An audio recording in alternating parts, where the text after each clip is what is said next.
சிக்கி இருக்கிறார்கள்.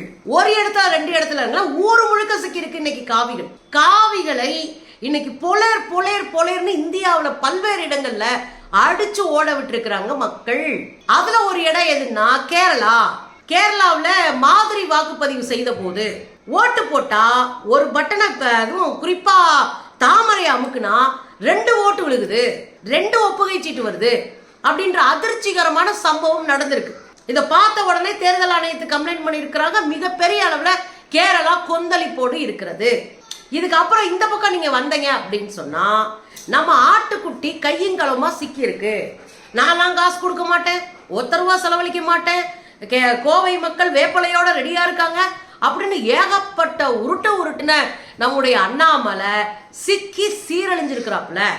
கையங்களவுமா காசு கொடுக்கும் போது பிடிபட்டு இருக்கிறாரு. இது ஒரு பக்கம். இன்னொரு பக்கம் ஒரு குட் நியூஸ் என்ன தெரியுங்களா? உத்தரப்பிரதேசம் தான் மிகப்பெரிய மாநிலம். பெரிய அளவுல வாக்கு வங்கி இருக்கிற, நிறைய எம்பி சீட் இருக்கிற ஒரு ஊர் தான் உத்தரப்பிரதேசம். உத்தரப்பிரதேசத்தை கைப்பற்றணும்னா ஆட்சியை கைப்பற்றலாம், அவ்வளோ பெரிய ஊரு. அந்த ஊர்ல இருந்து நம்ம ஏற்கனவே 15 நாளா பேசிட்டு இருக்கோம். ராஜபுத்திரர்கள் இன்னைக்கு திடீர்னு ஒரு அறிவிப்பை செய்திருக்கிறார்கள். நாங்க சமாஜ்வாடி ஜனதாதள் கட்சிக்கு நாங்கள் எங்கள் வாக்கை செலுத்துவோம் அப்படின்னு. சமாஜ்வாடி ஜனதாதள் கட்சி எதுல இருக்கு? இங்க இந்தியா கூட்டணியில இருக்கு.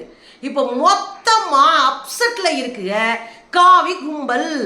அதோட போற போக்குல நிர்மலா சீதாராமன் அம்மாவுடைய இணையர், அவங்களுடைய கணவர், அவர் என்ன சொல்லிட்டாரு தெரியுங்களா? மோடிக்கு ஓட்டு போட்டுறாதீங்க, மோடிக்கு நீங்க ஓட்டு போட்டீங்கன்னு வச்சுக்கோங்க, அடுத்து இந்தியாவே மணிப்பூராக மாறி போகும், அடுத்து மோடி ஆட்சிக்கு வந்தால் இந்தியா மணிப்பூராகும், கவனமா இருங்க என்று எச்சரிக்கை செய்திருக்கிறார். அதோட இல்லாம இன்னைக்கு விவிபேட் குறித்த வழக்கு உச்ச நீதிமன்றத்தில் போயிருக்கு இல்லையா? உச்ச நீதிமன்றத்துல இன்றைக்கு கடுமையான ஒரு விஷயம் பேசப்பட்டிருக்கிறது. அதையும் சேர்த்தே நம்ம பேசுவோம். இப்ப கேரளால இருந்து ஆரம்பிக்கலாங்க. வாக்கு எந்திரம் ரொம்ப கரெக்டா இருக்கும், அது சயின்ஸ், அது அப்படியாக்கும் இப்படியாக்கும்னு காவிங்க உருட்டுன்னு உருட்டுவானுங்க. ஆனா வாக்கு எந்திரத்தை வைத்து உள்ளடி வேலை செய்ய முடியும் என்று கையும் களவுமா மாட்டிருக்கு காவி கும்பல். காசர்கோடு பகுதி, கேரளாவுடைய காசர்கோடு மாவட்டம். இந்த காசர்கோடுல தான் காவி கும்பல் ஏராளமா உள்வேலை பார்த்துக்கிட்டு இருக்கிற ஏரியா. அந்த காசர்கோடு பகுதியில் இருக்கிற ஒரு பூத்துல மாதிரி வாக்கு நடந்திருக்கு. இந்த மாதிரி வாக்கு எப்ப நடத்துவாங்கன்னா, எலெக்ஷன் நடத்துற அன்னைக்கு காலையில நடத்துவாங்க அல்லது முதல் நாள் நடத்துவாங்க. நம்ம ஊர்ல எல்லாம் எலெக்ஷன் நடக்கிற அன்னைக்கு காலையில 6-7 மணிக்கெல்லாம் இதெல்லாம் நடத்தி முடிச்சிருவாங்க. இந்த மாதிரி வாக்கு எதுக்கு போடுறாங்கன்னா, இந்த எந்திரம் இயங்குதா, சரியா ஃபிட் பண்ணிருக்கமா, எல்லா வாக்குகளையும் அமுக்கும் போது ஒரு வாக்கு தான் வருகுதா, ஒரு வாக்கு அமுக்கின பிறகு அதே சீட்டு ஒப்புகை சீட்டுக்கான மெஷின்ல விழுகுதா, இதெல்லாம் செக் பண்றதுக்கு தான் மாதிரி வாக்குப்பதிவே. அப்படியான ஒரு மாதிரி வாக்குப்பதிவு அங்க செய்யும் போது பெரிய அதிர்ச்சி என்னன்னா, தாமரையை ஒரு அமுக்குனா 2 ஓட்டு விழுகுது. என்னவா? தாமரையை 1 அமுக்குனா 2 ஓட்டு. என்ன கிரிமினல் மூளையா அந்த கும்பலுக்கு?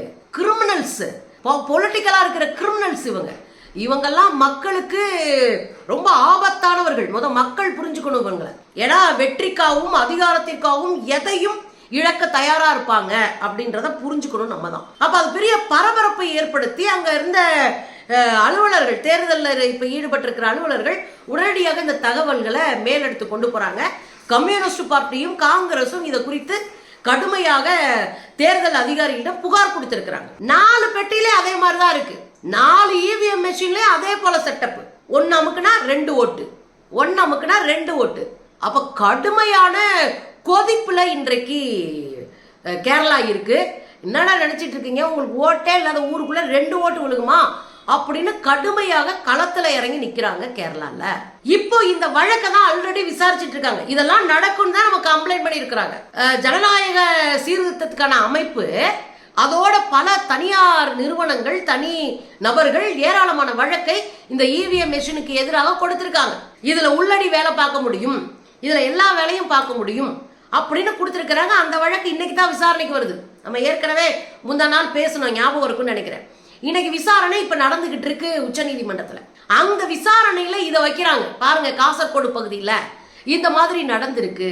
இதனாலதான் நாங்க சொல்றோம், வாக்களிக்கிற ஒவ்வொருத்தருக்கும் என் வாக்கு சரியாத்தான் போச்சுன்றா நம்பிக்கை உண்டாக்க வேண்டிய பொறுப்பு நமக்கு இருக்கு அப்படின்னு வாதாடி இருக்கிறாங்க. இந்த சூழ்நிலையில தான் இந்த தகவல் தெரிஞ்ச உடனே தேர்தல் ஆணையத்தை கூப்பிட்டு மரியாதை அங்க என்ன நடந்துச்சு உடனே போய் பாருங்க, எங்களுக்கு ரிப்போர்ட் வேணும், உடனே போ அப்படின்னு அந்த விசாரணையை உடனடியாக நடத்துவதற்கு உச்சநீதிமன்றம் ஆணையிட்டிருக்கு. அதோட மட்டும் இல்லாம தேர்தல் ஆணையத்தினுடைய கூடுதல் செயலாளரை அழைத்து அவர் IAS அதிகாரி அழைத்து இந்த மெஷின் குறித்து என்னென்ன டவுட்ஸ் இருக்குன்னு அவங்ககிட்ட கேட்கறாங்க. இப்ப இந்த மெஷினை தயாரிக்கிற இடத்துல இந்த சின்னங்கள் குறித்து அவங்களுக்கு ஏதாவது தெரியுமா, அவங்க இந்த சின்னங்கள் குறித்து ஏதாவது உள்ள வைக்க வாய்ப்பு இருக்கா, அதோட இந்த மெஷின்ல சின்னம் பொறுத்துறது யாரு, அதோட இந்த சின்னம் குறித்து உற்பத்தி நிறுவனத்துக்கு இடையில தெரியறதுக்கு வாய்ப்பு இருக்கா, அப்படி சரமாரியான பல கேள்விகளை கேட்டுட்டு தேர்தல் ஆணையம் ஒரு அதிரடியான உத்தரவையும் போட்டிருக்கு. இன்னும் வழக்க முடியல, ஆனால் ஒரு உத்தரவை போட்டிருக்கு.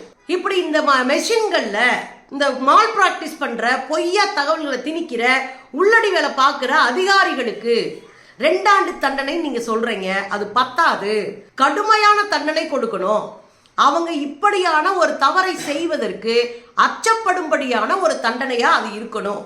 எனவே தண்டனையை கூட்டுவதற்கான நாம சூழலை யோசிக்க வேண்டியிருக்கு அப்படின்னு பேசியிருக்கிறாங்க. அதுல தேர்தல் ஆணையம் என்ன சொல்லியிருக்குன்னா, நாம இங்க இருந்தே அந்த சின்னங்களை எல்லாம் போட்டு அனுப்புறது கிடையாது, நம்ம வெறும் பெட்டியை தான் அனுப்புவோம். அந்த ஊர்ல என்னென்ன சின்னம் இருக்குன்றத அவங்க தான் தேர்தல் அந்த பூத் அதிகாரிகள் தான் அதை வைப்பாங்க. ஸோ அவங்களுக்கு அதுக்கான ட்ரைனிங் கொடுத்துருக்கோம். அவங்க தான் என்னென்ன சின்னம் அங்கே இருக்குன்னு தெரியும். அந்த பேலட் பேப்பர் அவங்களுக்கு கொடுத்துருப்பாங்க, இந்த சீட் பேப்பர் கொடுத்துருப்பாங்க, சின்னம் பொருத்தின சீட்டை அவங்க தான் அதை பொருத்துவாங்க. ஸோ நாங்கள் ஒன்றும் அதில் மால் ப்ராக்டிஸ் பண்ணுறதுக்கு ஒன்றும் இல்லைன்னு சொல்லியிருக்கிறாங்க. ஸோ உச்சநீதிமன்றம் தெளிவாக இருக்கணும். ஏன்னா இன்னைக்கு 4 பெட்டியில் சிக்கியிருக்கிறாங்க, நாளைக்கு எது வேணாலும் நடக்கலாம்.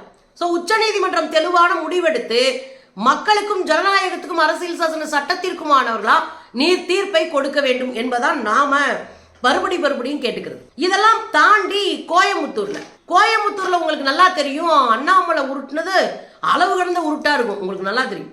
அதுல அவர் என்ன சொன்னாரு, காசு கொடுக்கிற பழத்தையை ஒழிக்கிறேன் பாரு, இனிமேல் கோயமுத்தூர்ல காசு கொடுக்க முடியுது யாரும், அதுவும் செந்தில் பாலாஜி மாதிரியான ஆளுங்க தகரப்பட்டியை தூக்கிட்டு வருவாங்க, அவங்கெல்லாம் இனி பேச முடியாதுன்னா உருட்டுனாப்ல. கடைசியில ஜிபேல இதுவே அனுப்பியிருக்கு. இந்த ஆடே கூப்பிட்டு போனை போட்டு அப்புறம் எனக்கு ஓட்டை போட்டுருங்க அப்படின்னு சொல்லிட்டு ஓட்டு கேட்ட அப்புறம் உடனே காசு அனுப்புறது. இன்னொரு இடத்துல நீங்க பாத்தீங்கன்னா சிங்காநல்லூர் மாதிரியான ஏரியாக்கள்ல இவங்களுடைய சொந்தக்காரங்க உட்காந்துட்டு காசை பட்டுவாடா பண்ணிட்டு இருக்காரு. நம்ம அண்ணாமலையோட சொந்த மச்சான் கரூர்ல இருந்து போய் உட்கார்ந்து இருக்கிறாப்ல சிவகுமார்னு ஒருத்தர், அவர் அண்ணாமலையோட மச்சானா, அவர் உட்காந்து பட்டுவாடா பண்ணிட்டு இருக்காரு. சென்னையில இருந்து போன 2 பீஸுங்க உட்காந்து பணம் பட்டுவாடா பண்ணிட்டு இருக்கு. அப்ப நம்ம என்ன கேட்கிறோம் அப்படின்னா, வாய் கிழிய பேசின அண்ணாமலை பணப்பட்டுவாடா செஞ்சுக்கிட்டு அங்க அயோக்கியத்தனம் பண்ணிட்டு இருக்காரு. இப்ப மக்களுக்கு புரியுதா, வாய் ஒண்ணு பேசும், செய்யறது ஒன்னா இருக்கும். நேத்து நம்ம பிள்ளைங்க நம்ம குடும்பம் நாசமாப்பட பரவாயில்லன்னு பேசின வாய் தானே இந்த அண்ணாமலையோட வாய். இப்ப அடிச்சு நொறுக்கி ஓட விட்டுருக்காங்க மக்கள். அண்ணாமலை மேல வழக்கு புரியப்பட்டிருக்கு.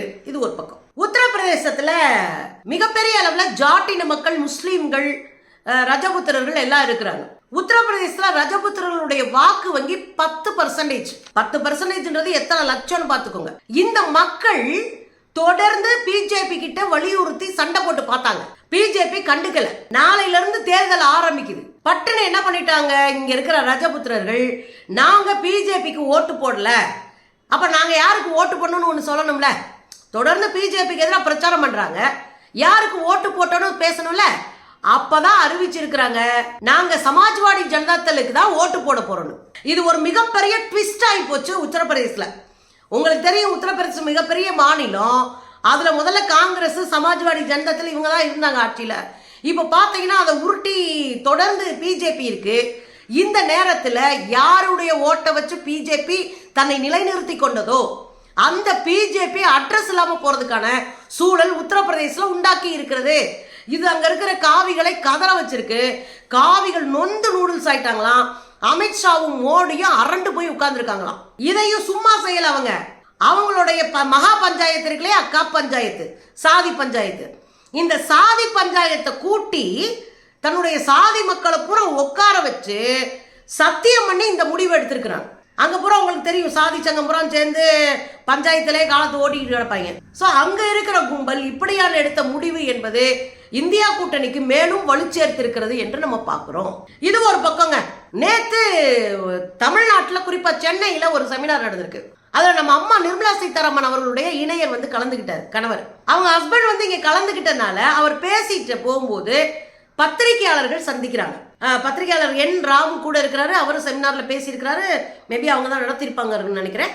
அவங்க 2 பேரும் பத்திரிகையாளர்களை சந்திக்கிற போது பளிச்சுன்னு பல்லு போடுற மாதிரி அரைஞ்சிருக்கிறாரு காவிகளை. ஏற்கனவே உங்களுக்கு தெரியும், தொடர்ந்து அரசியல் அறிவற்றவர்கள், பொருளாதார சிந்தனையற்றவர்கள், இவர்களுக்கு பொருளாதார அறிவே இல்லை என்று புத்தகமே எழுதினவர் தான் நிர்மலா சீதாராமன் அவர்களுடைய ஹஸ்பண்ட், இணையர். நீங்க இதுல பாத்தீங்க அப்படின்னா மோடியினுடைய ஆட்சியின் அவலங்களை குறித்து அவர்கள் எப்படி வாட்ஸ்அப்பின் மூலமாக வதந்திகளை பரப்பி மக்களை திசை திருப்புவாங்க என்பது உட்பட அத்தனை எழுதி தீர்த்திருக்கிறாரு நிர்மலா சீதாராமன் அவர்களுடைய இணையர். பரகல பிரபாகர் அப்படின்றது அவருடைய பேர். பரகல பிரபாகர் அவர்கள் நேற்று பத்திரிகையாளர் சந்திப்புல ஒரே ஒரு வார்த்தை தான் சொன்னாங்க. நீங்க காவிகளுக்கு ஓட்டு போட்டா, பிஜேபிக்கு ஓட்டு போட்டா அடுத்து இந்தியாவே சுடுகாடாக மாறும், இன்னொரு மணிப்பூராக இந்தியாவை மாற்றி விடுவார்கள் இந்த மோடி கும்பல். சோ எச்சரிக்கையாக இருங்கள். உங்களை யாரு பாதுகாக்கிறாங்களோ, உங்க கூட யாரு நிக்கிறாங்களோ, உங்க கண்ணீரிலும் துயரத்திலும் யார் கூட நிக்கிறாங்களோ அவங்களுக்கு ஓட்டு போடுங்க என்று வெளிப்படையாக சொல்லிவிட்டு சென்றிருக்கிறார். அதுதான் காவிகளுக்கு இங்க இன்னும் பரபரப்பை ஏற்படுத்தியிருக்கு. தமிழ்நாட்டில் வெறும் வாயில அவ்வளவு மென்னுக்கிட்ட அயோக்கியத்தனத்தை பண்ணிக்கிட்டு எதவாவது ஒன்றை செஞ்சு நம்ம பொறுப்புக்கு வந்துடலான்னு நினைக்கிற ரவுடிகளான காவி கும்பலுக்கு இது ஒரு எச்சரிக்கை மட்டும் இல்ல. மக்கள் தெளிவா இருக்கணும். நாளைக்கு நம்ம ஓட்டு போட போறோம், இவன்லாம் பொறுப்புக்கு வராதப்பயே இவ்வளவு ரவுடித்தனம் பண்றானா, ஒரு எம்பியால ஆனா மாவட்டத்தில் எந்த வீட்டுக்குள்ள நடந்து கையை பிடிச்சி பண்ணல, அப்படி கேஸுங்க தானே, பொறுக்கி கேஸுங்க தானே. கவனமா இருங்க மக்கா, நான் அப்படிதான் சொல்லுவேன். எனக்கு என்ன சந்தோஷம், போற இடத்தெல்லாம் புடனில் அடி வாங்குறதும், மக்கள்கிட்ட அவமானப்பட்டு நிக்கிறதும், மக்களால் புறக்கணிக்கப்படுவதும் கண்ணுக்கு குளிர்ச்சியா இருக்கு, ஒரு நம்பிக்கையாவும் இருக்கு.